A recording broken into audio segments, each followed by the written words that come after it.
ಈ ಕರ್ಪೂರದ ಅದ್ಭುತ ಎಷ್ಟೆಲ್ಲ ಅಂತೀರಾ? ಈ ವಿಡಿಯೋ ನೋಡಿದ ಮೇಲೆ ನೀವೇ ಆಶ್ಚರ್ಯ ಪಡ್ತೀರಾ. Hello friends, welcome back to my channel. ಇವತ್ತಿನ ವಿಡಿಯೋದಲ್ಲಿ ನಮ್ಮ ಗೃಹಿಣಿಯರಿಗೆ ತುಂಬ ಯೂಸ್ ಆಗುವಂತಹ ಕೆಲವೊಂದು ಹೊಸ ಟಿಪ್ಸ್ಗಳನ್ನು ತಂದಿದ್ದೀನಿ. ಬನ್ನಿ ಮೊದಲನೇ ಟಿಪ್ಸನ್ನು ನೋಡ್ಕೊಂಬರೋಣ.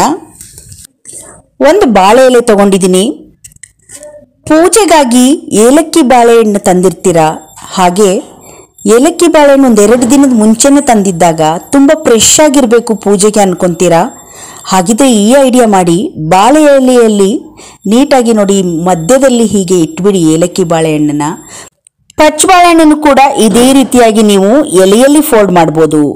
2 ದಿನ ಆದರೂ ಕೂಡ ಇದೇ ಫ್ರೆಶ್ ಅಲ್ಲಿ ನಿಮಗೆ ಹಣ್ಣು ಸಿಗುತ್ತೆ. ಫ್ರೆಶ್ ಆಗಿರ್ಬೇಕಂತ ಕೆಲವರು ಫ್ರಿಜ್ಜಲ್ಲಿ ಇಟ್ಟಿರ್ತಾರೆ. ಫ್ರಿಜ್ಜಲ್ಲಿ ಇಡೋದೇ ಬೇಡ, ಬಾಳೆ ಎಲೆ ಇದ್ರೆ ಅಂತೂ 2 ದಿನಗಳ ಕಾಲ ನಾವು ಇದೇ ರೀತಿ ಸುತ್ತಿಬಿಟ್ಟು ಇಡ್ಬೋದು. ಈ ಟಿಪ್ಸ್ ತುಂಬ ಚೆನ್ನಾಗಿ ವರ್ಕ್ ಆಗುತ್ತೆ, ಟ್ರೈ ಮಾಡಿ ನೋಡಿ. ತುಂಬ ತರಕಾರಿಗಳು ತಂದಾಗ ಯಾವ್ದು ಮಾಡಬೇಕು ಅಂತ ಗೊತ್ತಾಗಲ್ಲ. ಹಾಗಾಗಿ ಈ ನುಗ್ಗೆಕಾಯಿಗಳನ್ನು ತಂದಿರ್ತೀವಿ, 2 ದಿನ ಬಿಟ್ಟು ನಾವು ಮಾಡಬೇಕಾಗಿರುತ್ತೆ, ಅವತ್ತೇ ಹಾಳಾಗುತ್ತೆ ಅನ್ನೋದಾದ್ರೆ ಈ ಐಡಿಯಾ ಮಾಡಿ. ನುಗ್ಗೆಕಾಯಿಯನ್ನ ಈ ಥರ ಸಣ್ಣ ಸಣ್ಣದಾಗಿ ತುಂಡು ಮಾಡ್ಕೊಂಬಿಡಿ. ಈ ಥರ ಬಾಳೆ ಎಲೆ ಏನಾದರೂ ಇತ್ತು ಅಂದರೆ ಬಾಳೆ ಎಲೆಯಲ್ಲಿ ಈ ಥರ ಸುತ್ತಬಿಡಿ. ಬಾಳೆ ಎಲೆ ಇಲ್ಲ ಅಂದ್ರೂ ನೀವು ಟಿಶ್ಯೂ ಪೇಪರಲ್ಲಿ ನೀವು ಸುತ್ತಿ ಇಡ್ಬೋದು. ನೋಡಿ, ಈ ಥರ ಏರ್ ಕಂಟೈನರ್ ಬಾಕ್ಸ್ ಅಂದರೆ ಇದು ತುಂಬ ಚೆನ್ನಾಗಿದೆ ಬಾಕ್ಸ್. ಇಂಥ ಬಾಕ್ಸ್ ಫ್ರಿಜ್ಜಲ್ಲಿ ಇಡೋಕ್ಕೆ ತುಂಬ ಚೆನ್ನಾಗಿರುತ್ತೆ. ನಂತರ ಮೇಲೆ ಒಂದು ಟಿಶ್ಯೂ ಪೇಪರನ್ನು ಹಾಕಿ ನೀವು 4-5 ದಿನ ಆದರೂ ಕೂಡ ಇದೇ ಫ್ರೆಶ್ ಎಲ್ಲ ನಿಮಗೆ ನುಗ್ಗೆಕಾಯಿ ಸಿಗುತ್ತೆ. ನೀವು ಮುಂದಿನ ಸಾರಿ ನುಗ್ಗೆಕಾಯಿ ಏನಾದ್ರು 2-3 ದಿನ ಇಡಬೇಕು ಅಂದಾಗ ಈ ಟಿಪ್ಸನ್ನು ಫಾಲೋ ಮಾಡಿ, ತುಂಬ ಚೆನ್ನಾಗಿ ವರ್ಕ್ ಆಗುತ್ತೆ. ಬನ್ನಿ ಇವಾಗ ನೆಕ್ಸ್ಟ್ ಟಿಪ್ಸನ್ನು ನೋಡ್ಕೊಂಬರೋಣ. ನಾನಿಲ್ಲಿ ಮೊಬೈಲ್ ಫೋನ್ಗಳನ್ನು ನಾವು ಮುಟ್ಟಿ ನಾವು ವಿಡಿಯೋ ಮಾಡೋರು, ಯೂಟ್ಯೂಬ್ ವಿಡಿಯೋ ಮಾಡೋರಂತೂ ಮೊಬೈಲ್ಗಳನ್ನ ಮುಟ್ಟಿ ಅಥವಾ ಕುಕ್ಕಿಂಗ್ ವಿಡಿಯೋ ಮಾಡೋರಿಗೆ ತುಂಬ ಗಲೀಜಾಗ್ತಾ ಇರುತ್ತೆ.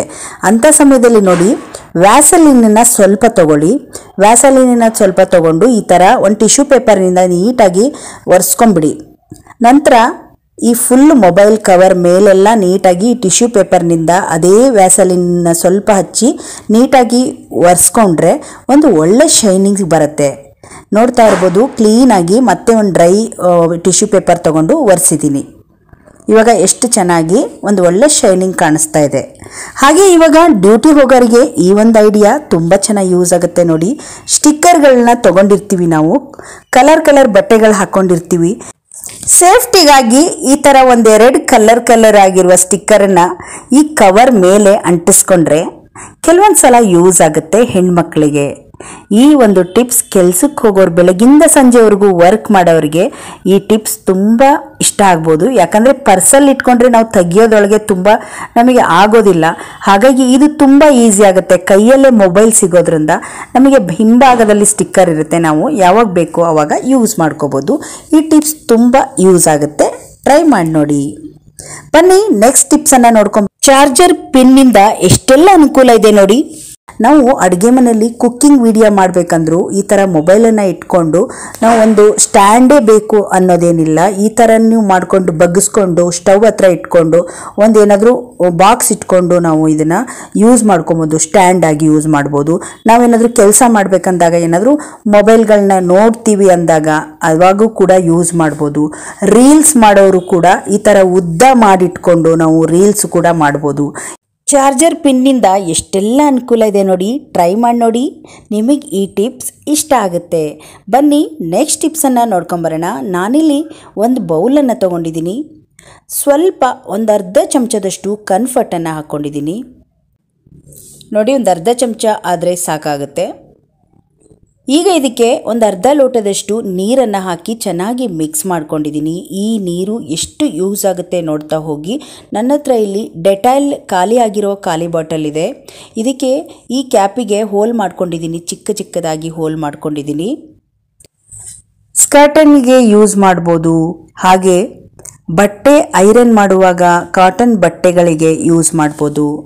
ಬನ್ನಿ ಯಾವುದಕ್ಕೆಲ್ಲ ಯೂಸ್ ಮಾಡ್ಬೋದು ಅಂತ ನೋಡೋಣ. ನಾನಿಲ್ಲಿ ನೋಡಿ ಈ ಥರ ಸ್ಕರ್ಟನ್ಗೆ ನಾನು ಸ್ವಲ್ಪ ಈ ಥರ ಸ್ಪ್ರೈ ಮಾಡ್ಕೊಳ್ತಾ ಇದ್ದೀನಿ.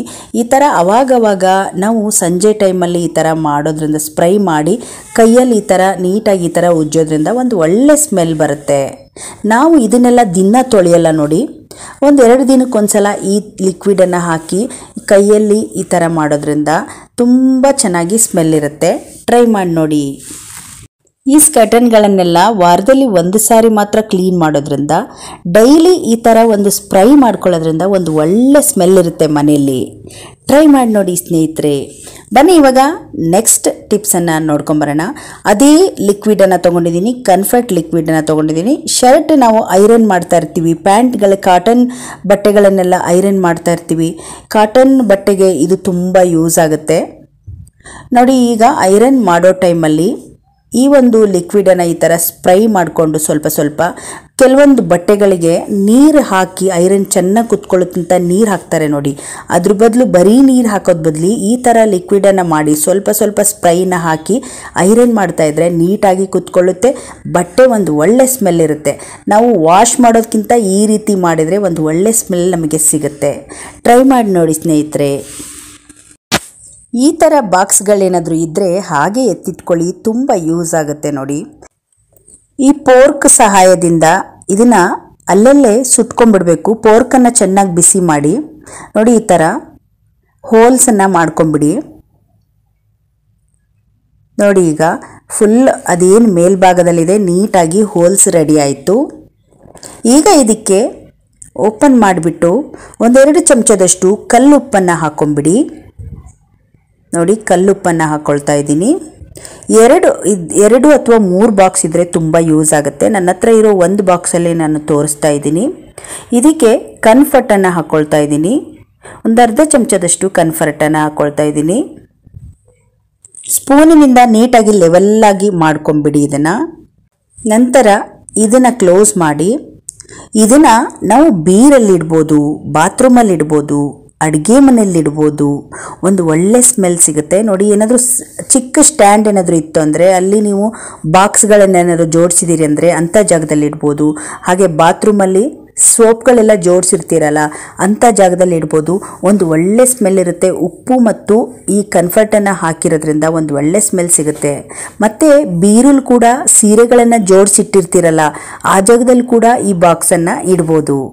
ಸ್ನೇಹಿತರೆ, ನಮ್ಮ ಗೃಹಿಣಿಯರಿಗೆ ಇದು ತುಂಬ ಯೂಸ್ ಆಗ್ಬೋದು ಅಂದ್ಕೊಂಡಿದ್ದೀನಿ. ಇಷ್ಟ ಆದರೆ ಈ ವಿಡಿಯೋವನ್ನು ಶೇರ್ ಮಾಡಿ ಸ್ನೇಹಿತರೆ. ಬನ್ನಿ ನೆಕ್ಸ್ಟ್ ಟಿಪ್ಸನ್ನು ನೋಡ್ಕೊಂಬರೋಣ. ನಾನಿಲ್ಲಿ ಪಚ್ ಕರ್ಪೂರ ಅಥವಾ ನಾರ್ಮಲ್ ಕರ್ಪೂರವನ್ನು ತೊಗೊಂಡಿದ್ದೀನಿ. ಪಚ್ ಕರ್ಪೂರನೂ ಅಷ್ಟೇ, ನಾರ್ಮಲ್ ಕರ್ಪೂರನೂ ಅಷ್ಟೇ. ಒಂದು ಕ್ಲೀನಿಂಗ್ ಅಂತ ಬಂತು ಅಂದರೆ ತುಂಬಾ ಚೆನ್ನಾಗಿ ವರ್ಕ್ ಆಗುತ್ತೆ. ನಾನಿಲ್ಲಿ ನಾರ್ಮಲ್ ಕರ್ಪೂರವನ್ನು 3 ಕರ್ಪೂರವನ್ನು ಹಾಕಿ ಪುಡಿ ಮಾಡ್ಕೊಂಡಿದ್ದೀನಿ. ಒಂದೇ ಒಂದು ಊದ್ಬತ್ತಿ ತಗೊಂಡು ಇದನ್ನು ಪುಡಿ ಮಾಡಿ ಈ ಕರ್ಪೂರ ಜೊತೆಗೆ ಮಿಕ್ಸ್ ಮಾಡ್ಕೊಂಡ್ಬಿಡೋಣ. ಇದು ಎರಡನ್ನೂ ಮಿಕ್ಸ್ ಮಾಡಿ ಒಂದು ಒಳ್ಳೆ ಲಿಕ್ವಿಡ್ ಮಾಡ್ಬೋದು ನಾವು ನೋಡಿ. ಸ್ವಲ್ಪ ನೀರನ್ನು ಹಾಕಿ ಚೆನ್ನಾಗಿ ಮಿಕ್ಸ್ ಮಾಡ್ತಿದ್ದೀನಿ. ಒಂದು ನ್ಯಾಚುರಲ್ ಆಗಿರುವ ಲಿಕ್ವಿಡ್ ಅಂತಲೇ ಹೇಳ್ಬೋದು.